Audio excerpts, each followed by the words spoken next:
నమస్తే, welcome to I dream. నేను మీ anchor Pratyusha. ఈరోజు మనతో పాటు స్పిరిచువల్ హోమియోపతి నుంచి హోమియోపతి స్పెషలిస్ట్ డాక్టర్ రామకృష్ణ గారు మనతో పాటు ఉన్నారు. సో సార్తో మాట్లాడి విటమిన్ డి గురించి, అలాగే విటమిన్ డికి ఇంకా లివర్కి ఏమైనా సంబంధం ఉందా, ఇవన్నీ వివరాలు తెలుసుకుందాం. నమస్తే సార్. నమస్తే మేడం. సో నార్మల్గా మనకి విటమిన్ డి అనగానే మోకాల నొప్పి పేషెంట్స్ ఎక్కువ గుర్తొస్తూ ఉంటారు. సో అంటే మోకాల నొప్పి పేషెంట్స్ ఎక్కువ విటమిన్ డి తీసుకుంటూ ఉంటారు కదా. బట్ ఈ మధ్య కాలంలో మనం అబ్జర్వ్ చేస్తుంది ఏంటంటే విటమిన్ డి తీసుకున్నప్పటికీ మోకాల నొప్పిలో అసలు ఎలాంటి సొల్యూషన్ రావట్లేదు. ఎందుకు అంటారు? అంటే వాళ్ళకి ఏమైనా ప్రాబ్లం ఉంది అంటారా? డి అనేది ఏంటి, ఎలా వస్తుంది అనేది తెలుసుకుందాం. ఎందుకంటే మోకాల నొప్పులు వస్తే వైటమిన్ డి టాబ్లెట్లు వేసుకుంటున్నాం. శరీరంలో 2-3 నెలలు వేసుకున్నా కానీ మళ్ళీ పెరగట్లేదు, మళ్ళీ తర్వాత 2 నెలలు కాగానే తగ్గుతుంది. 2 months పెరిగినట్టు అనిపిస్తుంది, మళ్ళీ 2 months తర్వాత చేస్తే మళ్ళీ తగ్గుతుంది. అసలు ఎందుకు తగ్గుతుంది అనేది ఒకటి తెలుసుకుందాం. సింపుల్ అండి. ఇప్పుడు సూర్యరశ్మి అంటే సూర్యుడు ఉన్నాడు కదా, సూర్యుడు అనేది ఒక ఎలక్ట్రిసిటీ అనుకుందాం, ఒక అంటే కరెంట్ సప్లై చేసేది. ఇప్పుడు మనం ఇంట్లో ఒక సోలార్ ప్యానెల్ పెట్టుకున్నాం. ఆ సూర్యుడు వచ్చేసి సోలార్ ప్యానెల్ మీద పడతాడు. అంటే సన్ను సోలార్ ప్యానెల్ ఏంది, ఇక్కడ skin. Okay, so solar panel మీద ఒకవేళ సన్ను పడ్డప్పుడు ఏమైపోతుంది, ఎలక్ట్రిసిటీ ఆటోమేటిక్గా ఇప్పుడు బ్యాటరీ ఏం చేస్తుంది అంటే, ఇప్పుడు సోలార్ ప్యానెల్కి బ్యాటరీ కూడా కనెక్ట్ అయి ఉంటుంది. సో ఆ బ్యాటరీ కనెక్ట్ అయిపోయినప్పుడు ఏమవుతుంది అని అంటే పవర్ జనరేట్ అవుతుంది. సో ఇక్కడ బ్యాటరీ ఏది అంటే పవర్ జనరేషన్కి లివర్. సో మీ స్కిన్ ప్రాబ్లమ్స్ ఏమైనా ఉన్నాయి, స్కిన్ ఇన్ఫెక్షన్స్ ఉన్నాయి, సోలార్ ప్యానెల్ ఖరాబ్ అయింది, మీరు సన్నులో పోయి కూర్చున్నా కానీ వేస్ట్. సో స్కిన్ బాగానే ఉందండి నాది, కానీ మీ బ్యాటరీ ఖరాబ్ అయింది అంటే మీ లివర్ ఖరాబ్ అయింది. సో ఆటోమేటిక్గా ఏమవుతుంది, బ్యాటరీ రీజనరేట్ అయితే లేదు, పవర్ ఉత్పత్తి కాదు. సో ఆటోమేటిక్గా మీరు సన్లో పోయి కూర్చున్నా ఏం కాదు. ఓకే, నాట్ ఓన్లీ మోకాళ్ళ నొప్పి పేషెంటే కాకుండా ఏ హెల్త్ ప్రాబ్లం ఉన్నా సరే మన విటమిన్ డి డైరెక్ట్ గా వచ్చినప్పుడు బాడీ పార్ట్స్ కూడా అన్ని కరెక్ట్ గా ఉంటేనే అది మనకు వస్తుంది. Absolutely correct. సో ఇప్పుడు మీరు అన్నారు, సో నేను సన్ను కాదండి, నేను బయట నుంచి తెచ్చుకుంటున్నా, జనరేటర్ పెట్టినా, నేను అందుకే గోళీలు వేసుకుంటున్నా వైటమిన్ డి. ఇంకా రీజనరేషన్ అనేది లివర్ నుంచి అవుతుంది. కరెక్ట్. సో తాత్కాలికంగా పొంగే పాల మీద నీళ్లు చల్లినట్టు ఏంది ఉపశమనం అంటారు కదా, రిలీఫ్. అట్లా మీరు డి టాబ్లెట్ వేసుకుంటే ఏమవుతుంది అంటే తాత్కాలికంగా పెరుగుతుంది. అప్పుడు కొంచెం నొప్పులు అవి లైట్గా ఉపశమనం వస్తుంది. మీరు ఏం చేస్తారు, 2 నెలల తర్వాత 2 నెలలు వేసుకుంటారు, మళ్ళీ 3-4 నెలలు మంచిగా ఉంటుంది, మళ్ళీ పోయి టెస్ట్ చేపిస్తారు, మళ్ళీ డి తగ్గుతుంది. ఎందుకురా బాబు అంటే ఇక్కడ బ్యాటరీ రీజనరేటింగ్ పవర్ లివర్ ఖరాబ్ అయింది.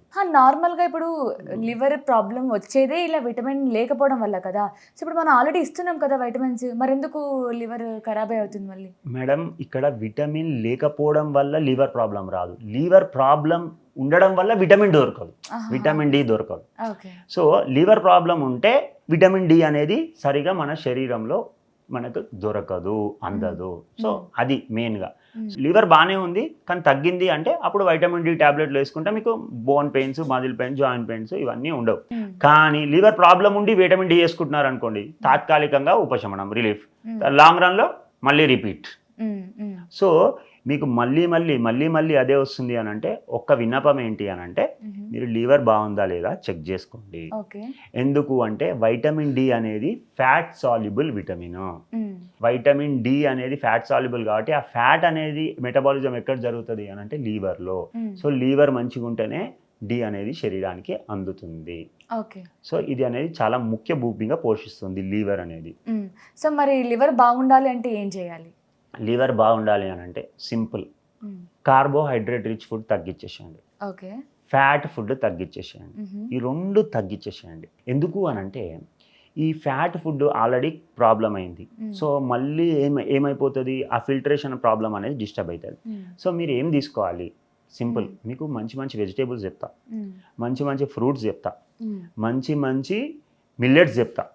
ఇవి తీసుకుంటే ఆటోమేటిక్గా లివర్ని మీరు కాపాడుకోవచ్చు. సో ఇందులో కూడా కొంతమందిలో నార్మల్గా కొంతమందిలో ఫ్యాట్ ఎక్కువ ఉంటుంది, కొంతమందికి కార్బ్స్ తక్కువ ఉంటాయి, కొంతమందిలో కార్బ్స్ ఎక్కువ ఉంటాయి, ఫ్యాట్ తక్కువ ఉంటుంది. బట్ ఎవరిష్టం వాళ్ళకి నచ్చినట్టు వాళ్ళు మీరు అన్నట్లు మిల్లెట్స్ తీసుకోవడం, అంటే ఫ్యాట్ తక్కువ తీసుకోవడం, కార్బ్స్ ఎక్కువ తీసుకోవడం, ఇట్లా ఎవరిష్టం వాళ్ళు డైట్ ఫాలో అవ్వచ్చా, లేదంటే డైరెక్ట్గా డాక్టర్ని మాట్లాడి మనలో ఏం లోపం ఉంది అదే ఎంత తీసుకోవాలో అంత మోతాదులో తీసుకోవడం మంచిదంటారా? మేడం ఒకటి గుర్తుపెట్టుకోండి, డాక్టర్ చేసే పని డాక్టర్ చేయాలి, యాక్టర్ చేసే పని యాక్టర్ చేయాలి. సో మీకు ప్రాబ్లం ఉంది, అప్పుడు ఏం చేయాలి, మీరు ఒక మంచి ఎక్స్పర్ట్ని కన్సల్ట్ అయితే ఓకే. మీకు సొల్యూషన్ అనేది దొరుకుతుందండి. స్వతహాగా వేసుకోవడము ఇప్పుడు ఈ వాట్సాప్ యూనివర్సిటీలో వచ్చేసి అది చదివేసి ఏదో చేసేసి వద్దు. మనము మంచిగా ప్రాపర్గా కన్సల్టేషన్ డాక్టర్ దగ్గర తీసుకొని ఏమైంది ఎందుకు అయింది అనేది మనం అడ్రస్ చేస్తూ రూట్ కాజ్ని తెలుసుకుంటే మనకి సొల్యూషన్ అనేది దొరుకుతుంది మేడం. ఓన్లీ ఫుడ్ అయినా సార్ ఏమైనా లైఫ్ స్టైల్ చేంజెస్ ఏమైనా ఉన్నాయి madam? Coming to the food ఏం తీసుకోవాలి అని అంటే ఇప్పుడు మీకు గుర్తుపెట్టుకోండి omega-3 fatty acids rich foods ఎక్కువ తీసుకోవాలి. ఓకే. ఎందుకు అని అంటే అది లివర్ని ప్రొటెక్ట్ చేస్తుంది. ఇప్పుడు వాల్నట్స్ ఉన్నాయండి, rich source of omega-3 fatty acids. Okay. So అది ఏంది లివర్ని కాపాడుతుంది. ఇంకొకటి antioxidants rich food.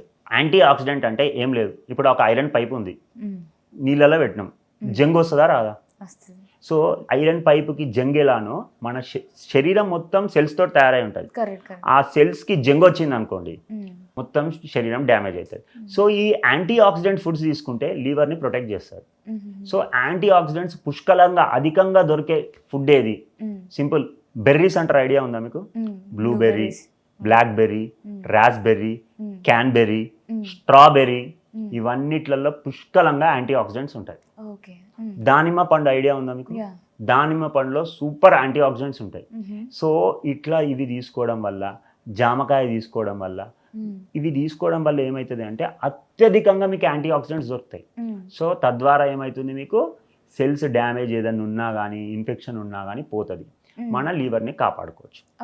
Fruits విషయానికి వస్తే ఏం తీసుకోవాలన్నా మీకు చెప్పిన. అలాగే వెజిటేబుల్స్. సో వెజిటేబుల్స్లో కూడా యాంటీ ఆక్సిడెంట్స్ ఎక్కువ ఉండే. ఇప్పుడు సోరకాయ, బెండకాయ, పాలకూర, ఇవన్నిట్లలో గ్రీన్ లీఫీ వెజిటేబుల్స్లో అత్యధికంగా మనకి యాంటీ ఆక్సిడెంట్స్ ఉంటాయి. సో ఈ గ్రీన్ లీఫీ వెజిటేబుల్స్ తీసుకోవడం వల్ల కూడా ఏమవుతుంది అంటే మనకు లివర్ని కాపాడుకోవచ్చు.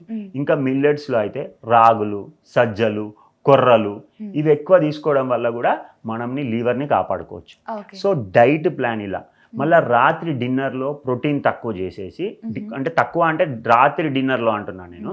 ఇంకొకటి సాఫ్ట్ ఫుడ్, ఫైబర్ ఫుడ్ తీసుకుంటూ ఉంటే మంచిది. ఇంకొకటి కార్బోహైడ్రేట్ రిచ్ ఫుడ్ తగ్గించేసేయండి. ఇలా చేసినట్టయితే ఆటోమేటిక్గా మనము లీవర్ని కాపాడుకోవచ్చు. ఓకే. అండ్ ఇందాక ఫ్రూట్స్ గురించి చెప్పారు కదా, లైక్ ఇప్పుడు బెర్రీస్ తీసుకోమని.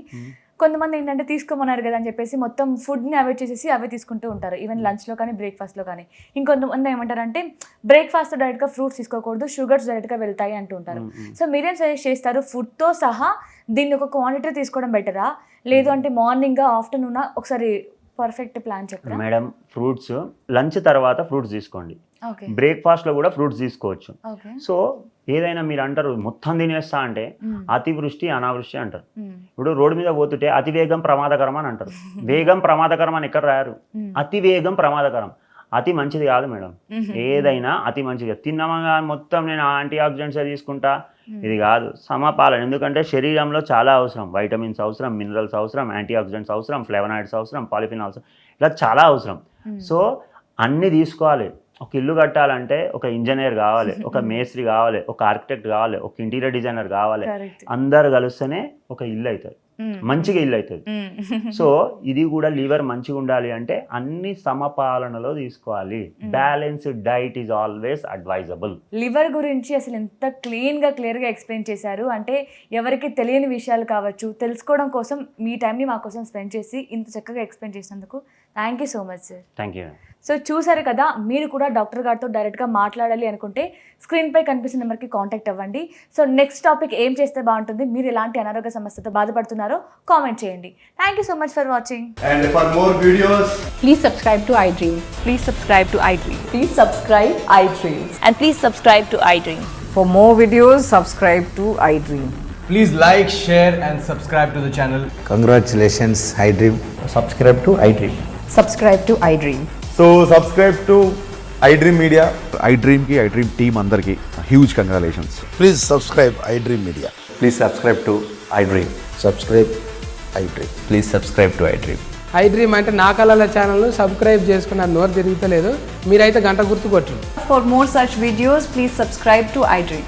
Subscribe to iDream. Please subscribe to iDream. Please subscribe iDream Media. Please do subscribe to iDream. Please subscribe to iDream Media. For best entertainment and information, Please subscribe iDream. And don't forget to subscribe to iDream.